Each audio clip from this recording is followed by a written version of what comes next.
En entendant le rire entraînant du chapelier fou, la défense psychologique d'Isabelle s'effondra instantanément. Elle balaya la foule avec les mots les plus cruels et des gestes féroces. Irasbès, je vous en prie. Qui peut demander au peuple de s'abstenir de vivre? Qu'on lui mette un sac sur la tête. Mettez un sac sur votre tête. Mettez tous un sac sur la tête. Je vous ferai tous couper la tête. Irasbès, ça suffit. Le roi ne protégea pas sa dignité. Au contraire, il la dépouilla impitoyablement de son héritage, prétextant sa perte de contrôle. En entendant son père annoncer que le trône reviendrait à sa sœur jalouse, le rouge disparut instantanément de son visage. C'est moi l'aîné. Vous êtes indigne de gouverner notre royaume. Je vous déteste.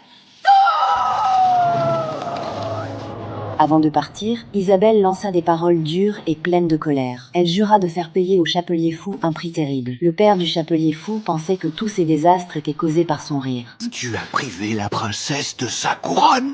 Sais-tu ce que ça signifie pour nous? Je ne suis pas assez bien pour vous. Pourquoi es-tu toujours aussi prompt à me décevoir? À l'écoute de ces mots, le chapelier fou s'effondra complètement. Puis, il tourna le dos et partit sans se retourner. En voyant cela, je me précipitai à sa suite. Je l'incitai à rejoindre sa famille, mais il me fixa avec un regard glacial. Je lui dis en urgence que sa famille était en danger, mais il me repoussa avec colère. Si vous n'y retournez pas pour vous réconcilier, vous le regretterez, je le sais. J'ai perdu mon père.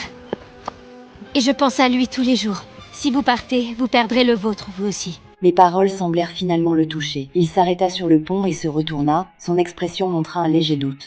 Et redevenir vous-même, et être chapelier comme lui. S'il est une chose que je veux éviter, c'est de devenir comme mon père. Puis il disparut sans se retourner à la lisière de la forêt. Je n'avais pas réussi à retenir le chapelier fou, mais je ne pouvais pas abandonner. Je courus vers le château pour intercepter le père du chapelier. Je voulais tout lui expliquer, quand la reine blanche apparut. Elle évoqua la tragédie de sa sœur. Je n'oublierai jamais cette soirée d'hiver où elle s'est cognée la tête sur la place enneigée. Mais si cet événement ne se produit pas, il n'y a pas de jour horrible, neige. Et là, le chapelier est sauvé. Un plan fou et audacieux prit forme dans mon esprit. Je devais retourner dans le passé. Je devais les sauver. Je devais sauver tout le monde.